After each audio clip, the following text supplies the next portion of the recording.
Vamos a ver ahora el tema de potencia compleja. Eh, bueno, aquí comenzamos con potencia promedio. Ya habíamos visto que era, al igual que cuando calculábamos el promedio de una señal, que es una función del tiempo, en el caso de la potencia, para calcular la potencia promedio de la potencia instantánea, se integra entre T1 y T1 más T, la potencia instantánea, y se divide entre el periodo que se está integrando, que en este caso sería T. Y PDT debería ser periódica de periodo T. La potencia instantánea era voltaje por corriente en función del tiempo. Por ejemplo, si voltaje es Vm coseno de Wt y la corriente es Im coseno de Wt menos una fase, difiere del voltaje en una fase, la potencia va a ser el módulo de Vm por el módulo de Im por el coseno de Wt por el coseno de Wt menos θ. Vdt por I de t. Y esto se puede desarrollar coseno de Wt por coseno de Wt menos θ se desarrolla y al final llegamos a I módulo IM módulo de Vm entre 2 coseno de θ más coseno de 2 Wt menos θ. Luego aplicamos la fórmula 1 a esta ecuación 5, que es la potencia instantánea. Sabemos que nos va a quedar entonces, tenemos dos señales aquí, sería la integral de esto, que es una constante, y la integral de coseno de 2 Wt menos θ, que sigue siendo 0. Simplemente es igual que el coseno de Wt, solo que aquí la frecuencia angular es el doble. Así que nos queda al final que la potencia promedio es simplemente el módulo Im por el módulo Vm entre 2 coseno de θ. Y esto se puede expresar en función de los valores medios cuadráticos, RMS o RMC, como el voltaje RMS por la corriente RMC por el coseno de θ.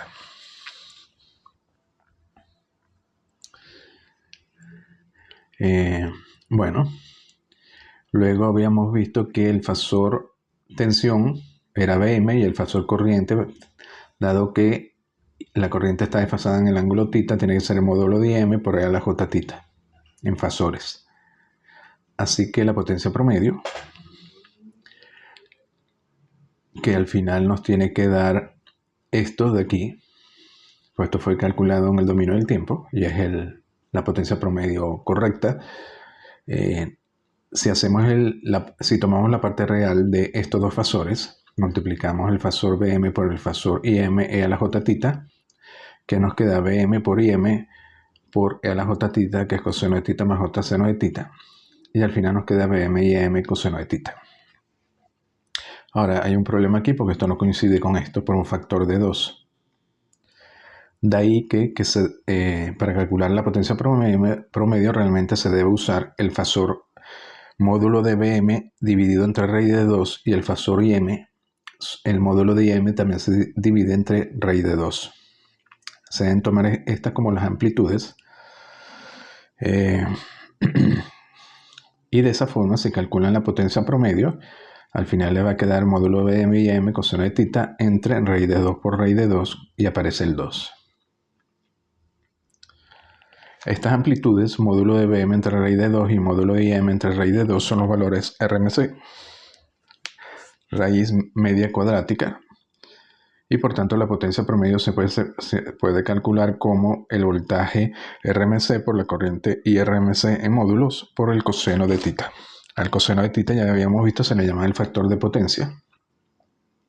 Θ es el ángulo del factor de potencia, es decir, θ va a ser el ángulo entre BRMC respecto a IRMC.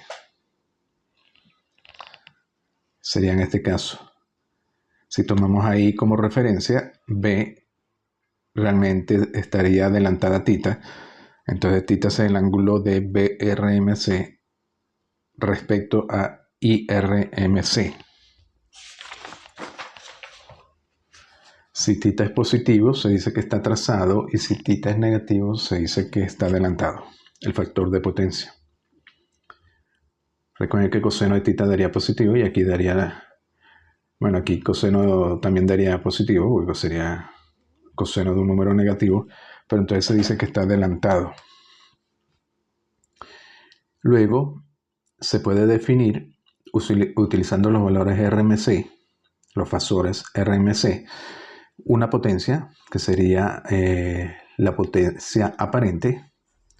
En este caso, el módulo de la potencia aparente, si uno coge al valor RMC del voltaje y de la corriente y los multiplica, nos daría entonces el módulo de la potencia aparente, donde esa sería la potencia aparente, que es una potencia compleja. Por tanto, la potencia promedio, fíjense que sería entonces el módulo de S por el coseno de θ. Y luego también se puede definir, igual que aquí tenemos la potencia promedio módulo S por el coseno de θ, podemos definir el módulo S por el seno de θ igual a Q, y a esta potencia la llamamos la potencia reactiva, porque al final S se va a componer en forma compleja, el módulo de S por coseno de θ más el módulo de S por el seno de θ por J, o potencia promedio más JQ.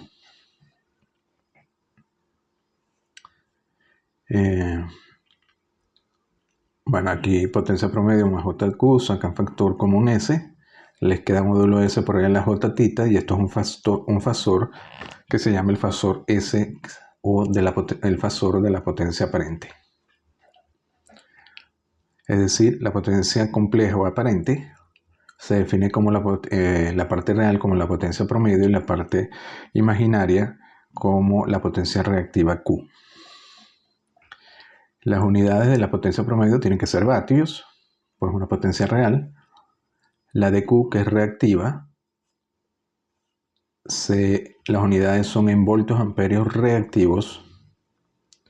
Y la de S, que es una potencia compleja, es voltio amperios.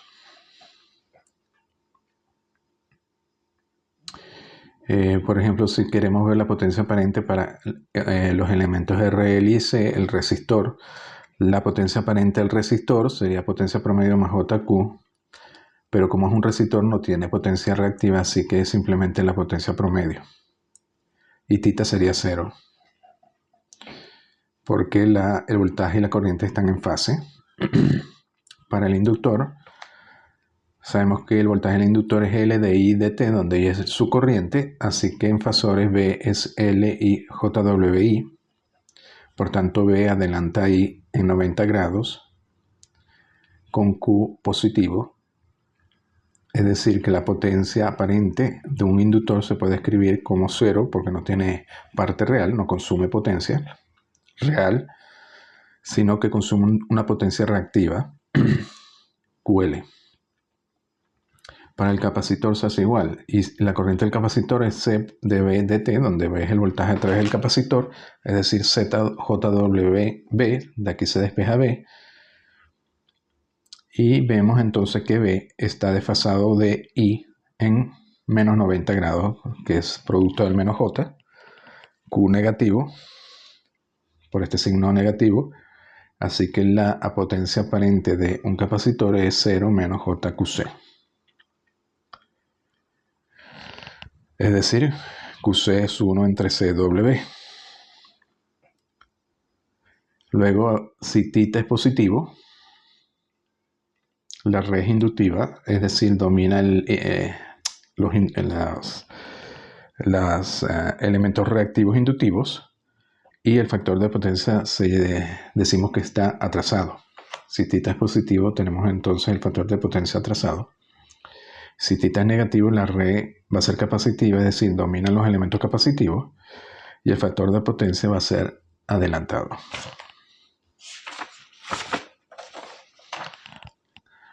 Esto, bueno, hay un poco más de teoría, porque de aquí se sacan toda una serie de fórmulas que al final se pueden aplicar en los problemas.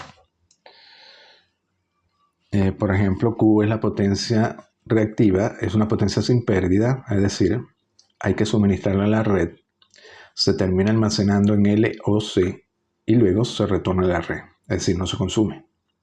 Si se suministra a la red, luego hay que retornarla para que no se consuma, no haya pérdida de potencia. Y por eso se llama la potencia sin pérdidas. Entonces el fasor del voltaje RMC se puede escribir como su módulo con un ángulo θ b y el fasor de la corriente RMC, su módulo por una fase I. Si definimos θ como phi b menos phi I, ese sería el ángulo del factor de potencia. Recuerden que para S tenemos que multiplicar estos dos. Y por tanto,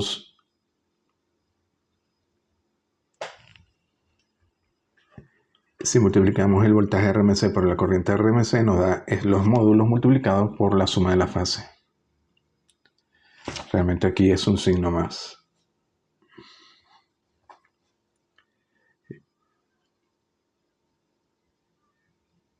No, el signo más, no.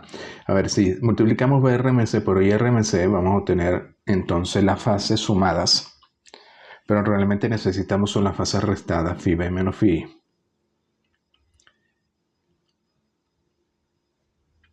De manera que la única forma de obtener eso, si multiplicamos los fasores B y IRMC, es cambiando IRMC por su conjugado. Entonces ahí cuando multipliquemos esto con esto, nos va a dar phi b menos phi I. Que sería entonces, esto efectivamente sería el ángulo θ, que sería el ángulo de B respecto a I. Por ejemplo, si phi b es 0, nos quedaría simplemente la fase de la corriente. Y si phi b no es 0, porque el voltaje podría tener una fase, sería phi b menos phi I. Así que la potencia aparente realmente hay que definirla como el voltaje RMC por la corriente IRMC conjugada. Luego entonces, ¿qué tendríamos? La potencia promedio sería la parte real de S, de esto. Sería BRMC y RMC en módulo por el coseno de θ, y Q sería la parte imaginaria, sería esto seno de θ. Luego el voltaje RMC sabemos que se relaciona a la impedancia, multiplicando la impedancia por la corriente IRMC, o la corriente IRMC se relaciona al voltaje multiplicando por la mitancia.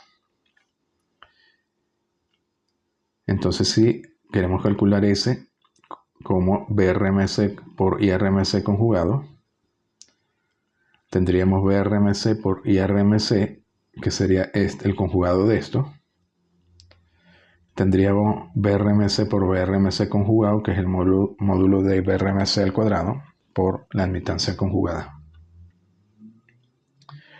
Y también podríamos expresar S. Fíjense que esta potencia aparente tiene la forma de B cuadrado entre R en el caso real, donde o B cuadrado entre R o B cuadrado por la conductancia, que es el inverso de R.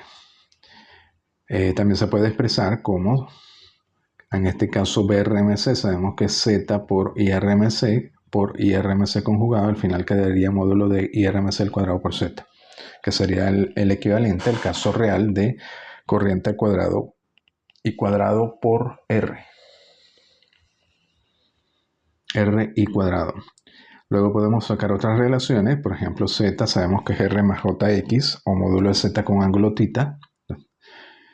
La admitancia es G más JB o módulo de Y con ángulo menos θ, porque sería el inverso de este, porque sería entonces 1 entre módulo de Z con ángulo menos θ. Entonces la potencia promedio, que es la que nos interesa calcular, que habíamos visto que era el módulo del voltaje RMC por la corriente IRMC por el coseno de θ. De aquí sabemos que G es el módulo de Y por el coseno de θ. Despejamos coseno de θ. Y RMC sabemos que BRMC entre el módulo de Z, así que nos queda la potencia promedio es BRMC módulo por esto, BRMC entre el módulo de Z por el coseno de θ, que es módulo de ZG. Y al final nos queda módulo de RMC al cuadrado por G, que era lo esperado, porque la potencia promedio solo depende de la resistencia que tenga el circuito y es el voltaje al cuadrado entre la resistencia o voltaje al cuadrado por el inverso de la resistencia, que es la conductancia G. Luego igual podemos relacionar la potencia promedio a la corriente. Y en este caso nos daría el coseno de θ, lo expresamos en función de y, del módulo y. Y al final nos queda que la potencia promedio también se puede expresar por el módulo de la corriente al cuadrado por R, que es equivalente al caso real, corriente al cuadrado por R. Y unas referencias para, en este caso, calcular el factor de potencia. Teníamos el triángulo de la impedancia, donde tenemos la impedancia se compone de R y X con el ángulo θ. Y en el caso de la potencia aparente, la relación que existe entre la potencia promedio y Q también es el ángulo θ.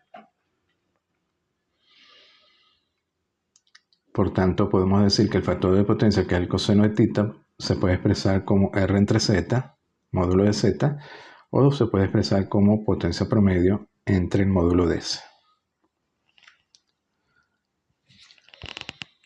Bueno, lo que resta es ir aplicando toda esta fórmula. Por ejemplo, aquí, análisis de diagramas fasoriales. Bueno, los diagramas fasoriales, ya lo habíamos visto, sirven para guiar los cálculos y análisis y para una aproximación, obtener una aproximación del cálculo. A ver, por ejemplo, si tenemos esta red, donde BL es 2 raíz de 2 seno de t menos 30 y nos piden hallar B, la entrada B de t, utilizando fasores.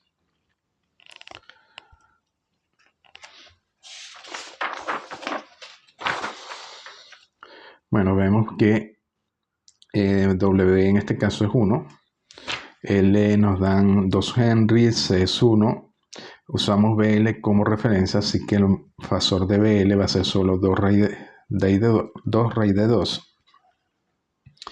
Luego vemos que I, que es la corriente del circuito, es directamente la corriente del inductor y por tanto se va a trazar respecto a BL en 90 grados.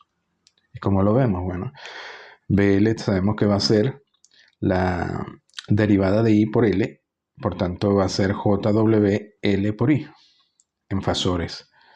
Es decir, que la corriente se va a desfasar menos 90 grados. Habíamos visto que XC va a ser 1 entre WC para el caso del capacitor y XL es WL, en este caso daría 2 para el caso del inductor. Bueno, aquí B sería la suma, como esto es un circuito serie, la suma de las 3 voltajes, BR, GRI, y también es IL y es IC. Bueno, si hacemos el diagrama de fasores como ayuda, sabemos entonces que BL, por ejemplo, si tomamos BL como referencia,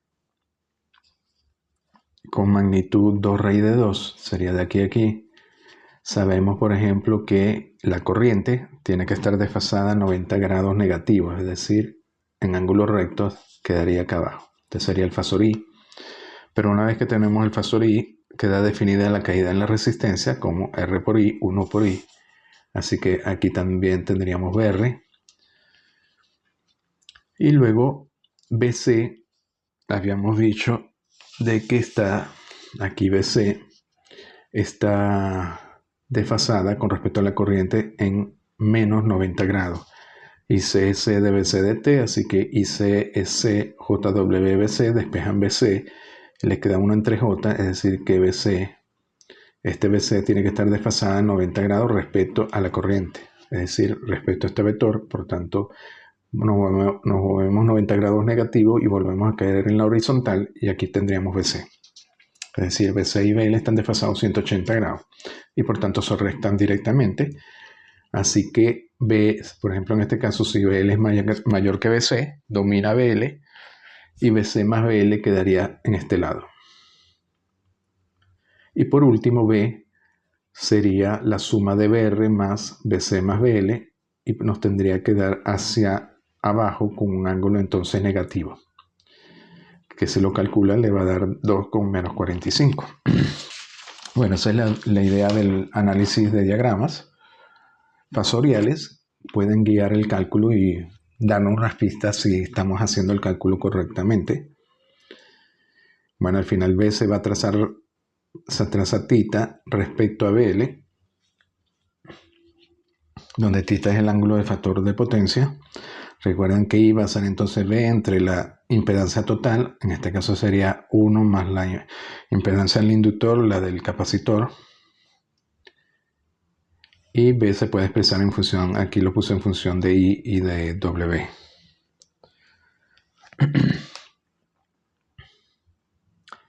Luego aquí I la podemos relacionar con, en este caso con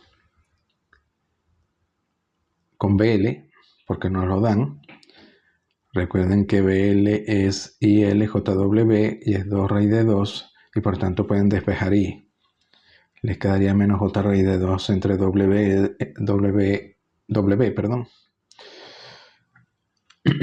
La colocan aquí en 10 y obtienen B. Por ejemplo, si W es igual a 1, obtendrían B igual a raíz de 2 menos J raíz de 2 o 2 con menos 45, que era lo que esperaríamos. Entonces fíjense que esto sería 2 raíz de 2, esto sería BR, sería 1 por I. Si esto es 1, el módulo I sería raíz de 2, así que esto es raíz de 2. Tenemos raíz de 2 y raíz de 2, da un módulo de 2 y un ángulo de 45 negativo. Bueno, esa es la idea del diagrama de análisis, el análisis de diagramas fasoriales.